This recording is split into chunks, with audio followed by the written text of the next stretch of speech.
Section 1. The 15-minute brain rewire. You ever feel like your brain is stuck on a loop? Like it's playing the same old negative track day in and day out? The alarm goes off and the first thought is, ugh, another day. You spill coffee and of course, this would happen to me. It's a cycle. A tough one to break. But what if I told you that you could change the track? What if you had the power to become the DJ of your own mind? And what if it only took 15 minutes to start the remix? That's not a sales pitch, my friend. It's a promise based on real science, real techniques, and the incredible power you already have inside you, waiting to be unlocked.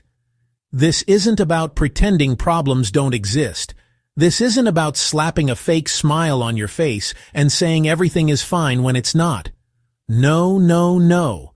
That's toxic positivity, and we're not about that life.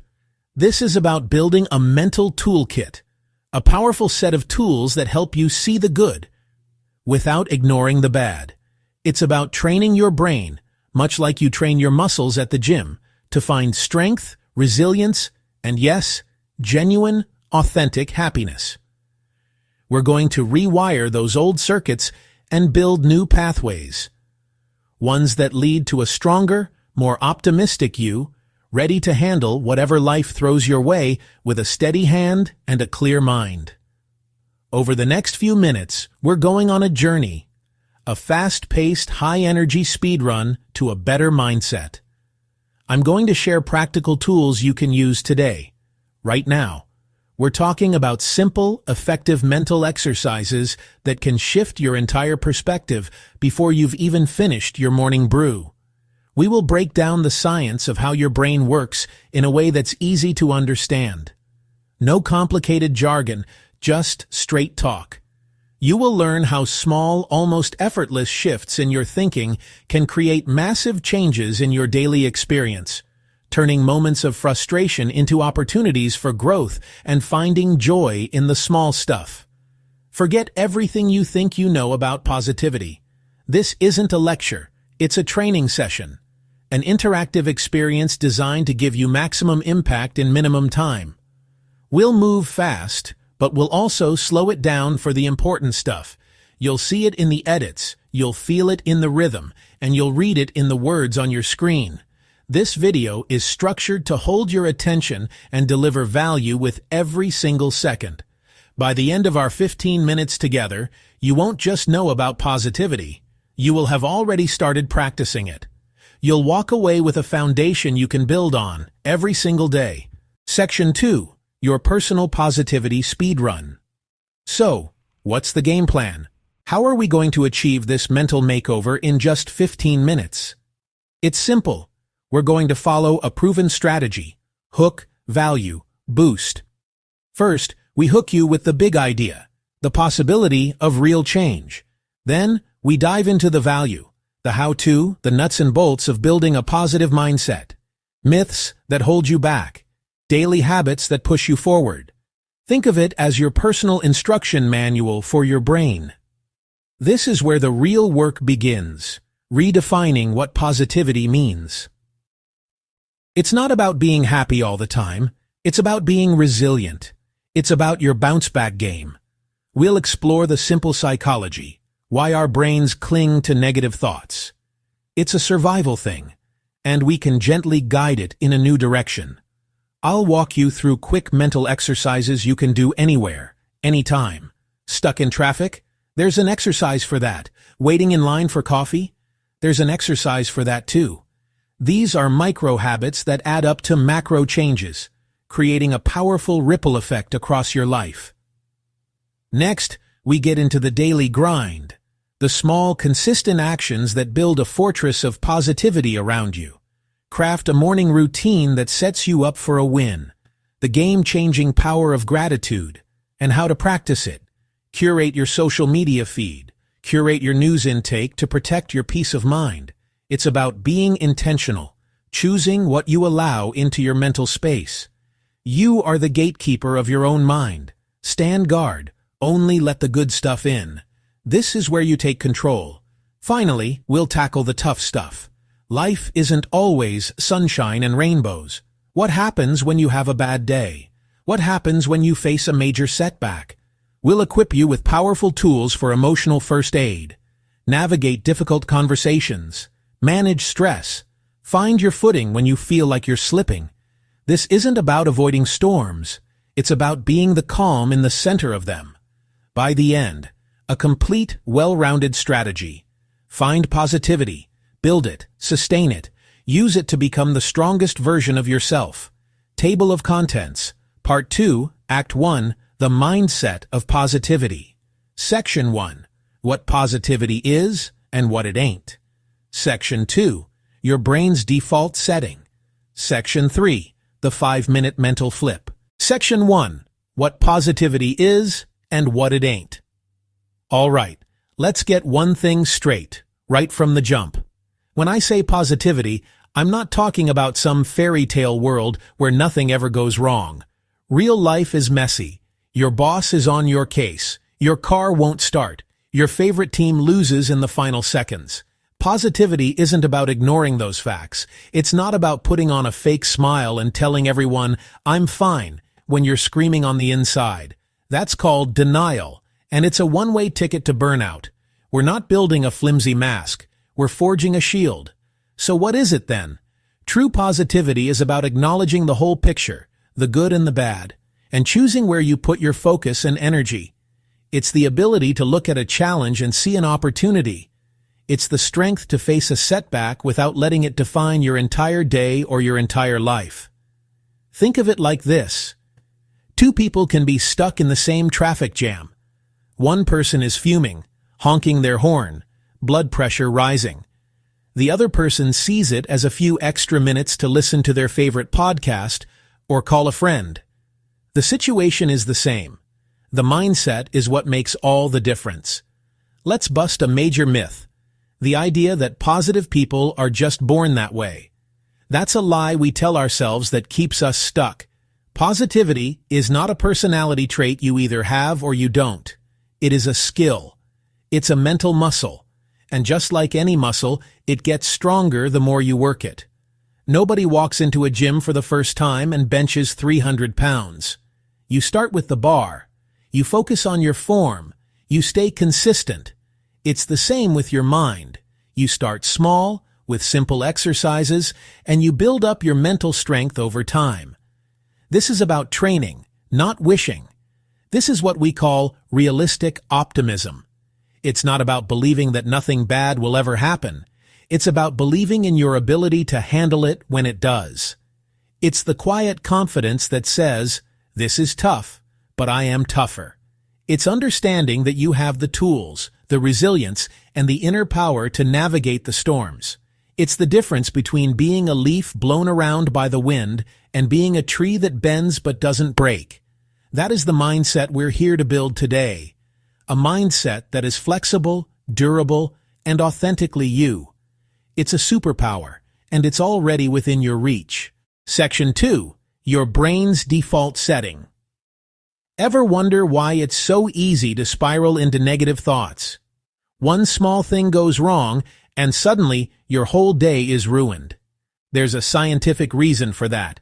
It's called the negativity bias. Think of your ancient ancestors out on the savannah. What was more important for survival? Spotting a beautiful flower or spotting a lion hiding in the grass? Obviously, the lion. Their brains were hardwired to scan for threats, for anything that could go wrong. That was the default setting for survival. And guess what? You inherited that same operating system. Your brain is naturally sticky for negative experiences. This negativity bias is why you can get 10 compliments and 1 piece of criticism. And what do you focus on all day? That one critical comment. It's why bad news seems to shout while good news only whispers. Your brain isn't trying to make you miserable, it's trying to protect you. It's running an ancient software program that is no longer perfectly suited for our modern world. The problem is, that lion is no longer a real predator. It's a stressful email, a rude comment, or the fear of missing a deadline. Your brain reacts the same way, flooding your system with stress hormones and locking you into a negative loop. But here's the good news, the incredible news, really. Your brain is not fixed, it's not set in stone. Scientists have a fancy term for this, neuroplasticity. All it means is that your brain can change. It can form new connections, build new pathways, and learn new patterns of thinking. Every time you consciously choose a positive thought over a negative one, you are literally rewiring your brain. You are carving out a new neural pathway. At first, it feels like cutting a path through a dense jungle. It's hard work. But the more you travel that path, the wider and clearer it becomes. This is the core of our 15-minute speed run. We are intentionally and repeatedly choosing a different path. We are telling our brain, hey, I know you're looking for lions, but let's also notice the beautiful flowers. We are not fighting our brain's nature. We are upgrading its software. We are consciously overriding the default setting. It takes practice, and it takes intention. But each time you do it, you weaken the old, negative circuits and strengthen the new, positive ones. You are actively becoming the architect of your own mind, laying down the foundation for a more resilient and optimistic outlook, one thought at a time. Section 3. The 5-minute mental flip. So, how do we start laying down these new tracks? How do we begin this rewire process right now? Simple exercise. Less than 5 minutes. I call it the mental flip.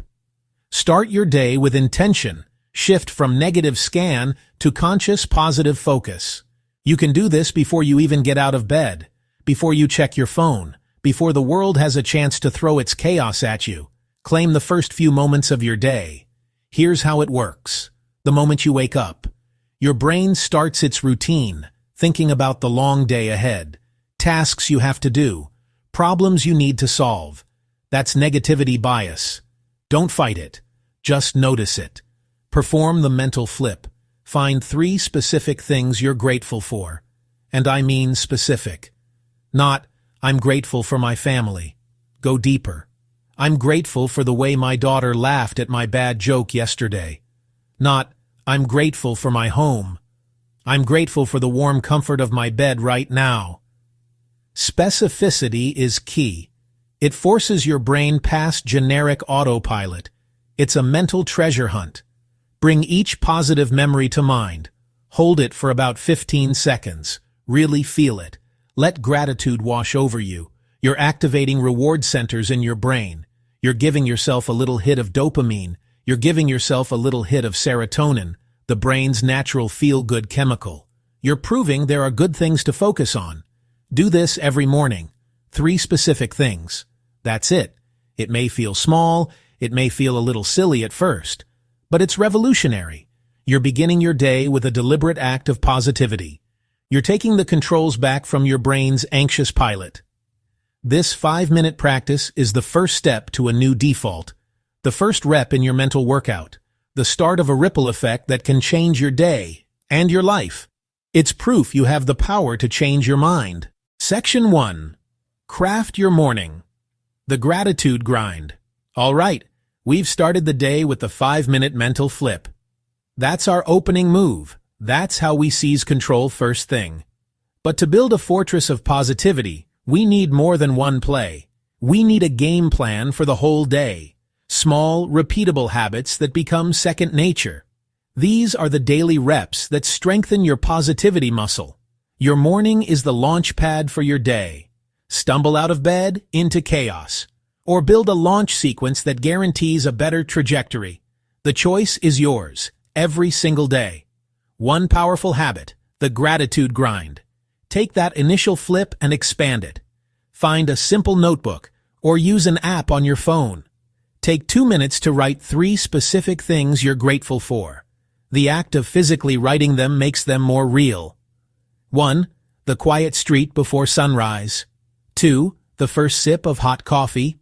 3. A text from a friend. It sends a stronger signal to your brain, like saving the file instead of just having it open. This isn't a diary. It doesn't have to be poetry. Example. 1. The amazing taste of my coffee. Example. 2. My favorite song came on the radio. Example. 3. My dog was so happy to see me. Why does this work so well? It trains your brain to be a detective for good things. Knowing you must write 3, you start looking for them all day. You give your brain a new mission. Instead of only scanning for threats, the lions, it's now also scanning for treasures. You notice small moments of joy. You notice little kindnesses. You notice subtle beauty that you might have otherwise missed. That simple shift changes what your brain delivers to attention. You start collecting positive evidence. Do this for a week. Notice a change. Do it for a month. It becomes a cornerstone. This isn't another stressful task. It's a 2-minute investment that pays dividends. Your daily dose of perspective. A reminder that even on tough days there's something to be thankful for. You're not ignoring the bad, you give the good equal airtime. The gratitude grind is your highlight reel. You are the director. You are the producer. You are the star. The digital diet. Curate your consumption. Now let's talk about what you're feeding your brain. You wouldn't eat junk food for every meal and expect to feel energetic and healthy, right? The same is true for your mind. The information you consume, the news you read, the social media you scroll through, the videos you watch, is your mental diet. And if your diet consists of a constant stream of outrage, comparison, negativity, your mind is going to feel sluggish, anxious, and unwell. It's time to become the gatekeeper of your own mind. It's time to put yourself on a digital diet that nourishes your positivity instead of draining it. This doesn't mean you have to disconnect from the world completely. It's not about living in a bubble. It's about being intentional. It's about being a curator, not just a passive consumer. Take a look at your social media feeds. Who do you follow? Do their posts make you feel inspired, happy, and connected? Or do they make you feel jealous, inadequate, or angry? You have the power to mute, unfollow, or block.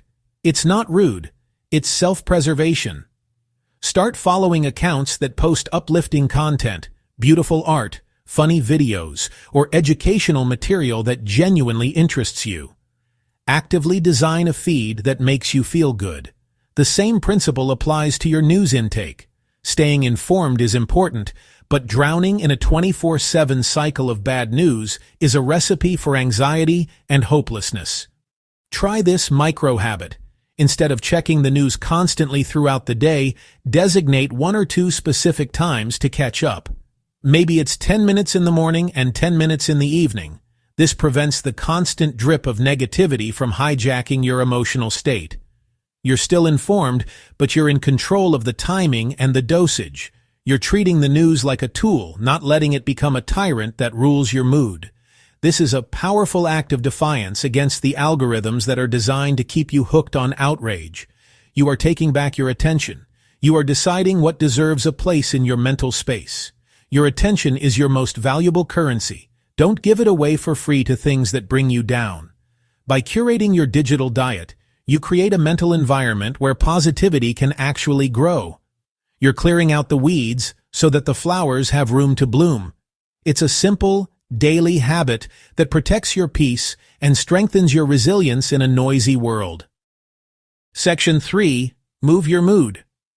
The 60-second reset. We've talked about your mind, but let's not forget the powerful connection between your mind and your body. You can't think your way out of every negative spiral.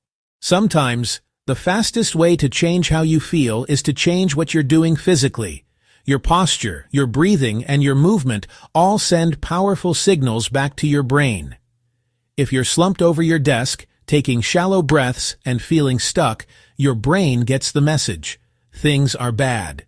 We are in shutdown mode. We need a way to interrupt that pattern, and we can do it in just 60 seconds. I call this the 60-second reset. It's a micro exercise you can do anytime you feel stress, frustration, or negativity starting to build. It's a physical pattern interrupt. Here's what you do. First, stand up. If you're sitting, just the act of getting on your feet changes your physiological state. Second, stretch your arms up to the ceiling as high as you can. Reach for the sky. This opens up your chest and your posture, moving you from a contracted, defensive position to an open, expansive one. It physically counters the posture of stress. Hold that for about 10 seconds. Next, while your arms are up, take 3 deep, slow breaths. I mean deep. In through your nose, filling your belly with air, and then a long, slow exhale out through your mouth. This simple act of deep breathing activates your parasympathetic nervous system. That's the body's rest and digest system. It's the biological off switch for your stress response. It tells your brain, hey, the lion is gone. We are safe now. It calms your heart rate and clears your head. This is one of the fastest ways to hack your own biology and regain a sense of calm and control. Finally, for the last 20 seconds, do some kind of simple movement. Shake out your arms and legs. Do a couple of neck rolls. Dance to an imaginary beat. It doesn't matter what it is as long as you move your body. This releases physical tension and gets your blood flowing, bringing a fresh supply of oxygen to your brain. In just 60 seconds, you have completely changed your physical and emotional state. You've interrupted the negative loop, calmed your nervous system, and given yourself a fresh start. This is your emergency reset button. Use it anytime you need to move your mood. Table of Contents. Part 4. Act 3. Communication and Relationships. About 3 section. Section 1. The Positive Ripple Effect. Section 2. The Art of the Reframe. Section 3. Listening like you mean it, you know. Section 1. The Positive Ripple Effect. So far, we've focused on the work you do inside your own head. The internal rewire. But the real magic happens when you take that positivity out into the world. Your mindset doesn't exist in a vacuum. It radiates outward and touches every single interaction you have. Think of it like a stone dropped into a still pond. The positivity you cultivate creates ripples that affect your friends, your family, your coworkers, everyone you connect with. When you approach conversations with a positive and resilient mindset, you don't just change your own experience, you fundamentally change the dynamic of the relationship itself. You become a source of stability, not a source of stress. This is about recognizing that your energy is contagious. You know that one person who walks into a room and just seems to lift everyone's spirits? They're not necessarily telling jokes or being the life of the party. They just carry a certain calm, optimistic energy. That can be you. Conversely, we all know someone who brings the mood down the second they start talking, focusing only on complaints and problems. When you're grounded in positivity, you're more likely to offer solutions instead of just pointing out problems. You listen more than you lecture. You bring warmth instead of friction. This makes people feel safe, heard, and valued around you, which is the cornerstone of any strong, healthy relationship. Let's be clear, this is not about becoming a doormat or letting people walk all over you. A positive mindset actually makes you stronger in your relationships, not weaker. It gives you the clarity to set healthy boundaries without creating unnecessary conflict. Because you're not reacting from a place of stress or anger, you can communicate your needs calmly and confidently. You can say no with kindness and respect. People are far more receptive to boundaries presented with steady, positive energy than those delivered with hostility. Your internal calm becomes your external strength, allowing you to build relationships based on mutual respect, not resentment. Ultimately, your personal positivity practice becomes a gift to everyone you care about. When you are mentally and emotionally stronger, you have more to give. A more patient parent, a more supportive partner, a more encouraging friend, a more collaborative colleague. You show up as the best version of yourself, which inspires others to do the same. This isn't a selfish pursuit, it's a shared one. By rewiring your own brain for positivity, you create a positive feedback loop in your social circles, making your relationships richer, deeper, and far more rewarding. The ripples of your inner work will spread further than you can imagine. Left, this is impossible. Right, what's the first brick we can move? Narrator, VO. Section 2. The Art of the Reframe. One of the most powerful communication tools you'll gain from a positive mindset is the ability to reframe. What does that mean? It means taking a negative statement or a problem-focused conversation and gently shifting it towards something more constructive and hopeful. It's a verbal pivot. It's not about dismissing someone's feelings or saying, "Look on the bright side." That's invalidating. Instead, acknowledge their struggle and open a door to another perspective. It's a subtle art that can transform draining conversations into empowering ones, for both of you. My boss just gave me this impossible project. There's no way I can finish it on time. I'm definitely going to fail. Yeah, that sounds awful. But the new you practices the reframe. Start with validation. Wow, that sounds incredibly stressful. I can see why you're feeling overwhelmed. Then gently open a door. What's one small piece of it you could tackle first? I know your boss trusts you. What strengths do you think they saw in you when they gave you this? You're not solving their problem. You're helping them see their own power to solve it. This technique is a game changer in conflict too. Heated disagreements trap us in you versus me. Reframing shifts it to us versus the problem. You never help out around the house. It sounds like you're feeling really burdened with housework, and that's not fair. How can we work together as a team to make sure it's more balanced? See the shift? Acknowledge the feeling and frame the solution as collaborative. It de-escalates tension and opens the door to problem solving. Practice listening for the emotion, not just the angry words. Empathy first, then a constructive pivot. Here are scripts you can use. Someone says, "I can't do this." Ask, "What support would you need to make it feel more possible?" Someone says, "Everything is going wrong." Ask, "What is one thing that is going right, even if it's small?" This isn't about being a therapist. It's about being a better friend. It's about being a better partner. It's about being a better human. Use your words to build bridges instead of walls. Turn conflict and despair into connection and growth. Section 3. Listening like you mean it. In a world where everyone is waiting for their turn to talk, one of the most positive and radical things you can do is to truly listen. I'm not talking about just being quiet while the other person's mouth is moving. I'm talking about active listening. This is a skill where you are fully present and engaged, making the other person feel deeply seen and heard. It's one of the greatest gifts you can give someone, and it costs you nothing but your attention. When you master active listening, you short-circuit misunderstandings, build trust, create a powerful sense of connection that strengthens any relationship. It's the secret weapon of positive communication. So, what does active listening look like in practice? It starts with your body language. Put your phone away, turn your body toward the person, make eye contact. These simple physical cues send a powerful, nonverbal message. You are my priority right now. I am here with you. It prevents your mind from wandering and shows the other person that you respect them and what they have to say. It creates a space of safety where they can be vulnerable and honest without fear of being ignored or judged. This physical presence is the foundation upon which real communication is built. It's the first step to listening with your whole body, not just your ears. Next, you listen not just to respond, but to understand. This means you have to fight the urge to immediately jump in with your own story, your advice, your solution. Your job in that moment is simply to absorb what they are saying.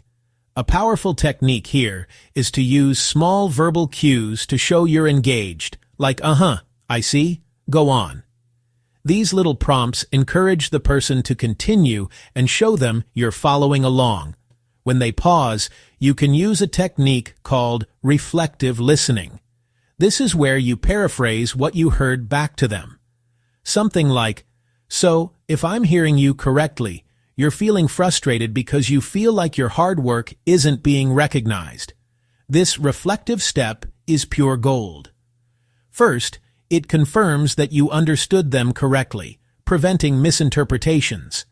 Second, it makes the other person feel incredibly validated. Hearing their own feelings reflected back to them in a non-judgmental way is profoundly affirming. It tells them, "You're not crazy for feeling this way. I get it." Only after they have confirmed that you understand should you even consider offering advice or a different perspective. Most of the time, people don't need you to solve their problems.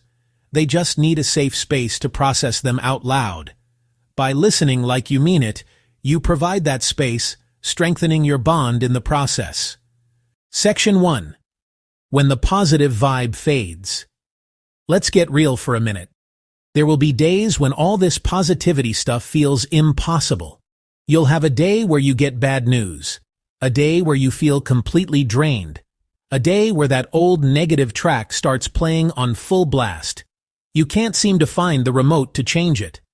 On these days, trying to force yourself to be positive can feel like a lie. It can feel exhausting. And that's okay. This journey isn't about being a positivity robot 24/7. It's about being a resilient human. Being human means having tough days. The goal isn't to never get knocked down. The goal is to get back up with grace. The first step when you're in that negative space is not to fight it. Don't try to pretend you're not feeling sad or angry or frustrated. That's like trying to hold a beach ball underwater. It takes a ton of energy. Eventually, it's going to pop up with even more force. Sad, angry, whispered. Narrator. Instead, the most positive thing you can do is to simply acknowledge the feeling. Give it a name. Say it out loud or in your head. Okay, I am feeling really disappointed right now. Wow, I am feeling a lot of anxiety. Naming the emotion takes away its scary, overwhelming power. It turns a big, vague storm cloud of bad feelings into something specific and manageable. This act of naming your emotion is a form of mindfulness. It creates a little bit of space between you and the feeling. You are not your anger. You are not your sadness. You are the person experiencing anger or sadness. This small shift in perspective is huge. It moves you from being drowned by the wave to being the surfer who is learning to ride it. You're acknowledging the reality of the emotion without letting it define your entire identity. It's a moment of honest self-awareness, the crucial first step to navigating the setback. It's okay not to be okay. The strength comes from what you do next. So when that positive vibe fades, don't beat yourself up. Don't think you failed at this positivity thing. See it as part of the training. This is the advanced level. This is where you get to practice your resilience. Acknowledge the feeling. Name it without judgment. Give yourself permission to feel it for a moment. This isn't weakness. It's emotional intelligence. It's the foundation for a much more powerful and authentic kind of positivity. One that isn't afraid of the dark because it knows how to find its way back to the light. This is how you build true, unshakable inner strength. Okay, so you've named the emotion. You're feeling overwhelmed. You're feeling stressed. You're feeling just plain mad. Your body is tense. Your mind is racing. You're about to say or do something you might regret. Right here, in this critical moment, you have a secret weapon. It's simple, it's free, it's always available to you. I call it the micro-pause. It is the deliberate act of creating a tiny gap between the trigger and your reaction. It's a moment to stop. It's a moment to breathe. It's a moment to choose your response. This little pause is where your power lives. It's where you take back control. Here's how you do it. The second you feel that surge of negative emotion, just stop. Whatever you are doing. If you're about to send an angry email, take your fingers off the keyboard. If you're about to yell, close your mouth. Then, take one single conscious breath. Just one. A slow inhale through your nose, and an even slower exhale through your mouth. This isn't about deep meditation. It's an emergency break. That one breath is just long enough to interrupt the stress response signal that's firing in your brain. It's a pattern interrupt that gives your rational mind a split second to catch up with your emotional brain. In that tiny space you just created, ask yourself one simple question. What is the most constructive thing I can do right now? Not the easiest thing, not the most satisfyingly angry thing, the most constructive thing. Maybe go for a 60-second reset and move your body. Maybe delete the angry email and wait an hour to write a new one. Maybe say, I need a minute to think before I respond. The micropause gives you the clarity to find that constructive next step, instead of just reacting and making the situation worse. This practice is a game changer. It's the difference between being a puppet of your emotions and being the master of your responses. It takes practice, for sure. The first few times, your emotional reaction might still win. But every time you successfully take a micropause, you strengthen that neural pathway. You build the habit of responding thoughtfully instead of reacting impulsively. This simple act of pausing and breathing is one of the most profound skills you can develop for overcoming setbacks. It's your personal circuit breaker for negativity, giving you the power to choose your path forward, one breath at a time. You don't have to face setbacks alone. In fact, trying to handle every single struggle by yourself is a recipe for burnout. We are social creatures, wired for connection.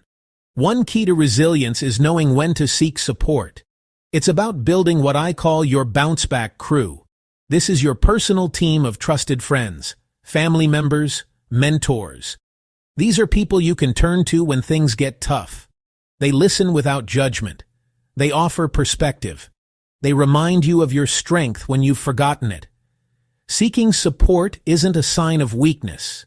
It's a sign of wisdom. Your bounce-back crew doesn't have to be huge. Even one or two solid individuals can make all the difference. Who are these people? They're people you feel safe being vulnerable with. They're not people who just tell you what you want to hear. They're not people who drown you in negativity. They're realistic optimists. They validate your feelings.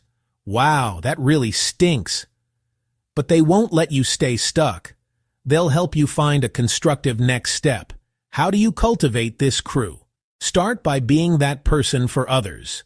When a friend comes with a problem, practice active listening. Practice reframing skills. Be a safe harbor. The support you give tends to come back. Build relationships based on trust and emotional generosity. When you need to reach out, be direct. Say, hey, I'm having a really tough day and I could use a friend to talk to. Do you have a few minutes? People who care want to help. Sometimes they just need you to ask. Remember the trees. Deep roots connect and help them withstand storms. Your bounce-back crew is your root system. They provide stability when life is howling. Don't wait for a crisis to see who's on your team. Nurture these relationships now. Check in with your people. Be a good listener for them. Building this network is one of the most powerful proactive things you can do. It's the safety net for when you stumble, so you always have a hand to help you get back up. We've covered a lot of ground in a short amount of time. We went on a high-speed tour of your own mind, and you made it to the finish line. Let's take a second to catch our breath and look back at the powerful toolkit you've just assembled. We started by busting the myths about positivity, understanding it's not about fake smiles, but about real, hard-earned resilience. We learned about your brain's ancient negativity bias, that default setting that's always looking for lions. And we discovered the incredible power of neuroplasticity, the fact that you can actively rewire your brain. You are the architect, and you have the blueprint. From there, we got practical. We didn't just talk theory, we started the training. You learned the 5-minute mental flip, a way to seize control of your day before it even begins by finding 3 specific things to be grateful for. We talked about the gratitude grind, the simple habit of writing those things down to make them stick. We moved on to the digital diet, empowering you to become the curator of your own mental space by choosing what information you consume. You are the gatekeeper of your mind, and you now have the keys to lock out the negativity and let in the light and inspiration. We didn't stop there. We connected the mind and the body with the 60-second reset, a physical pattern interrupt to shake off stress and change your mood in an instant. Then we took this inner work and brought it out into the world. We saw how your positivity creates a ripple effect in your relationships, and you learned the art of the reframe, turning negative conversations into constructive ones. You mastered the skill of listening like you mean it, creating deep, authentic connections by making others feel truly heard. These aren't just tricks, they are fundamental communication skills that build stronger bonds. Finally, we faced the tough stuff head-on. We acknowledged that some days are just hard, and we equipped you for them. You learned to name your emotions, to manage them, to use the power of the micro-pause, to choose your response over a reaction, and to build your bounce-back crew for support. Look at this toolkit. It's comprehensive. It's powerful. You have mental exercises, daily habits, communication strategies, and recovery routines. You have everything you need to not just find positivity, but to build it, sustain it, and defend it, day in and day out. This is your personal arsenal for a better life. So, what happens now? The video is ending, but your journey is just beginning. This 15-minute speed run wasn't a one-time fix. It was a kickstart. It was the lighting of a flame. Your job now is to protect that flame, to feed it, and to help it grow into a roaring fire. The key to making this stick is practice. It's about taking these tools and turning them into habits. Don't try to do everything at once. That's a recipe for overwhelm. Pick one thing, just one. Maybe it's the 5-minute mental flip every morning. Maybe it's the 60-second reset when you feel stressed. Commit to that one thing for a week. Experiment. Be a scientist in the laboratory of your own life. Track your progress. Notice how you feel. At the end of the week, ask yourself, did that help? Do I feel a little bit lighter? A little more in control?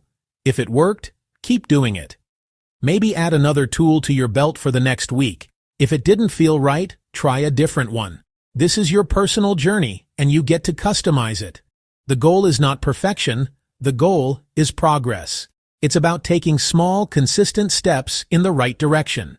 Each small step, repeated over time, leads to a massive transformation. You are building momentum. Remember that you hold the power. The world will always throw challenges your way. People will be difficult. Setbacks will happen. But you are no longer just a passenger in your own life. You are the captain of your ship. You have the tools to navigate the storms. You can mend the sails. You can steer toward the destination you choose. You have the ability to change your mind, to change your habits, and ultimately, to change your life. It won't always be easy, but it will always be worth it. You are stronger than you think, and you are more powerful than you know. So here is your final instruction, your call to action, your next step. Don't just close this video and move on. Choose one thing, one small action, and start today, right now. It doesn't start tomorrow. It doesn't start next week. It starts with your very next thought. It starts with your very next choice. It starts now. The speed run never ends. It just gets more rewarding. So go out there and run your race. Build your best life. And never forget the incredible power that has been inside you all along. This is your rewire.